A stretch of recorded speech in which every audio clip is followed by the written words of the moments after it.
Bonjour, aujourd'hui nous allons réaliser une crème anglaise avec l'aide de Laurent. Donc voilà, donc nous avions déjà préparé un petit peu les ingrédients et le matériel. Donc nous avons mis à chauffer 1 ml de lait dans une petite russe.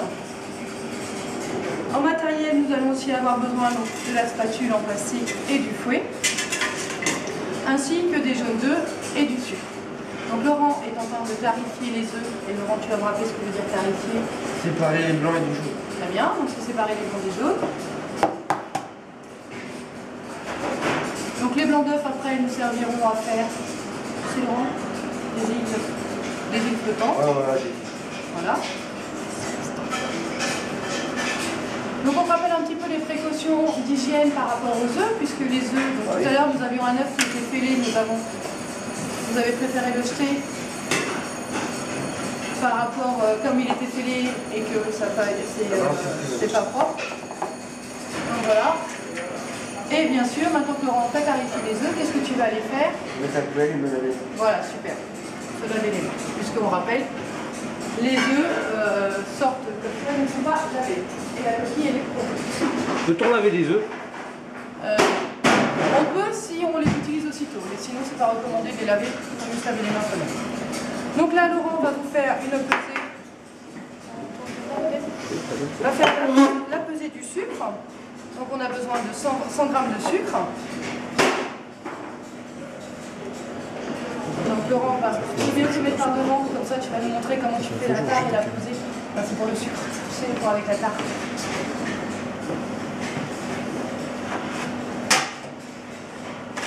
Non, mais c'est bien de le faire à l'envers.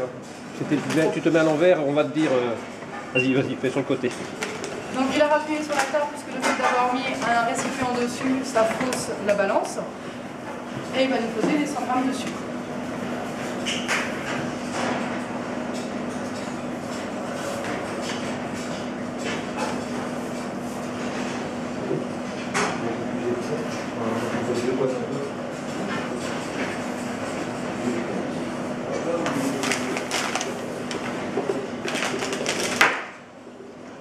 Donc nous avons les 100 g de sucre.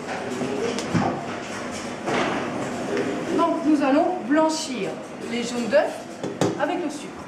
Est-ce que vous savez ce que veut dire blanchir? Mélanger le sucre avec les jaunes. Voilà. Juste mélanger un petit peu ou... Jusqu'à ce que ça change de couleur, que ça blanchisse. Voilà. Donc je te laisse le faire.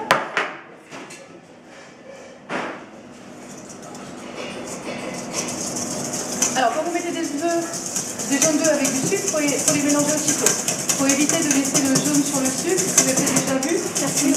Voilà, c'est ce qu'on appelle cuire. Ça ne cuit pas exactement parce qu'il n'y a pas de chaleur, mais voilà, ça fait croûter le sucre, pas les jaunes d'œufs.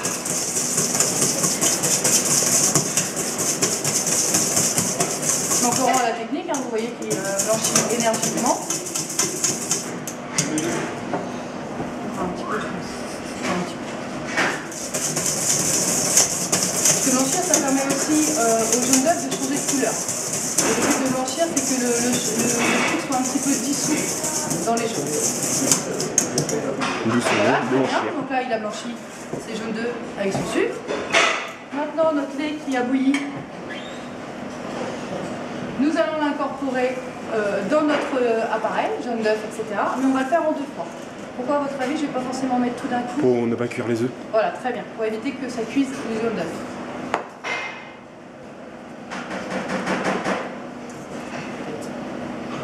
Alors, on met un petit torchon en dessous, c'est pour éviter que le cul de poule il bouge. Donc, je vais te le verser à la moitié d'abord.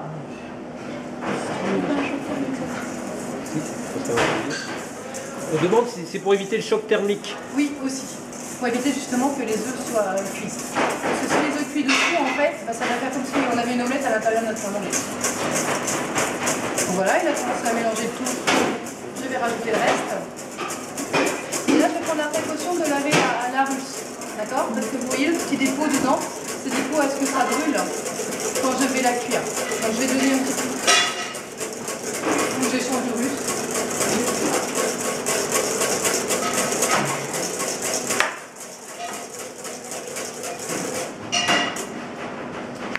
Donc voilà, alors on va chinoiser l'appareil. Pourquoi est-ce qu'à votre avis on chine dans les... Au cas où s'il reste des coquilles ou des trucs comme ça. Voilà, les coquilles ou les chalasses, c'est comme ça.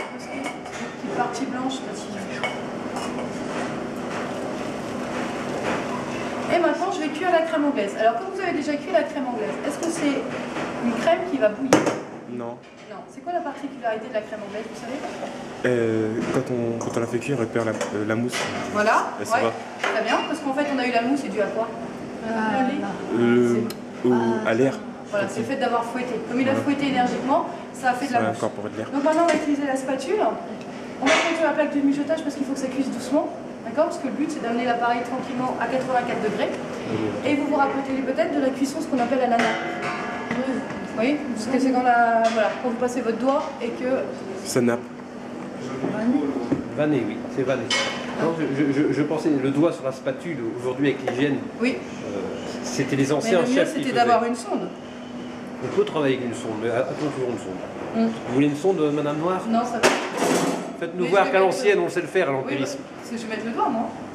Vas-y. Alors le but, c'est pas d'aller trop vite parce qu'il faut que votre crème anglaise, elle épaississe. Donc on se met sur la plaque de mijotage, d'accord? Et tout le temps, on va la vanner. Tout le temps, on va la mélanger. D'accord? Parce que si vous la laissez comme ça, là, ce qui va se passer, c'est que ça va chauffer très vite sur les côtés. Et si elle bout, la crème anglaise, alors elle est pas foutue parce qu'on peut la récupérer. Vous savez comment on peut récupérer une crème anglaise si jamais elle bout? Vous savez, quand elle bout, ça fait des petits points en fait dedans. Vous avez déjà vu, non? On fouette. Alors on peut fouetter, mais il faut fouetter très énergiquement, ou sinon on utilise un mixeur plongeant. Vous savez, les mixeurs pour mixer la soupe. On met dedans et ça permet de la récupérer. Tenez, Madame Noire, si vous voulez travailler comme dit vos professeurs. Voilà, on fait 84 degrés. Hein. C'est ça, monsieur Perrier? Oui. Je suis un vieux professeur, ça avec l'œil. Ouais.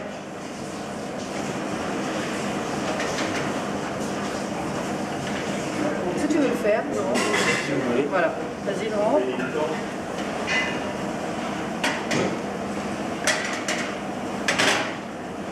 Donc le but, comme je vous dis, c'est d'aller doucement pour qu'elle puisse épaissir. Parce que si on va trop vite, en fait, elle va rester trop liquide.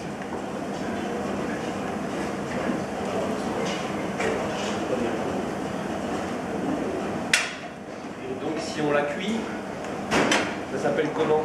On voit les grains. La Floculation. Ouais, la floculation, exact. Donc j'ai dit qu'on pouvait la récupérer avec le mixeur plongeant. Oui, très bien. D'ailleurs, Hermétis, il n'arrête pas de dire qu'elle est mieux quand elle a... Comment faisaient nos grands-mères? Nos grands-mères prenaient une bouteille, nos grands-mères. Ils prenaient une bouteille, transvasaient la crème anglaise dans la bouteille et puis la secouaient énergiquement. Mais c'est vrai que souvent, maintenant, on doit trouver un bon foisonnement. Ça permet de la récupérer.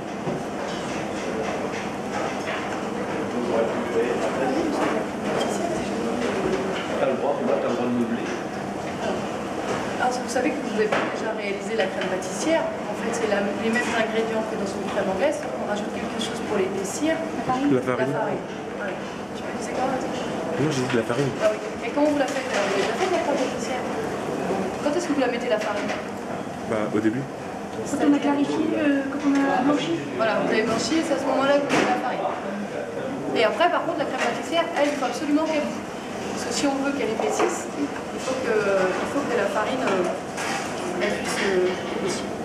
Donc on va commencer un petit peu à prendre la température. Vas-y, tu peux continuer. Donc ça contient parce qu'on a une...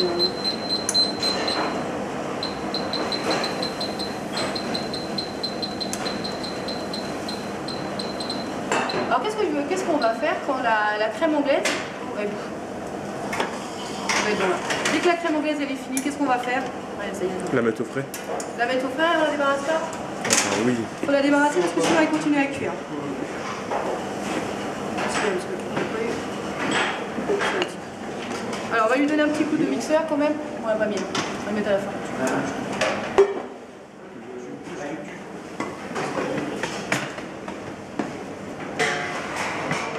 On va mettre un petit bouchon de vanille s'il te plaît. Alors, on va juste regarder la température.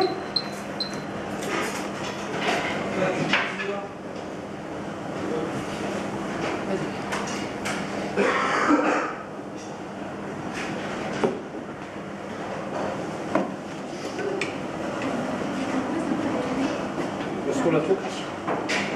D'ailleurs. On va donner un petit poulet. On est exactement à 85. D'accord. Donc on a parfumé avec de la vanille.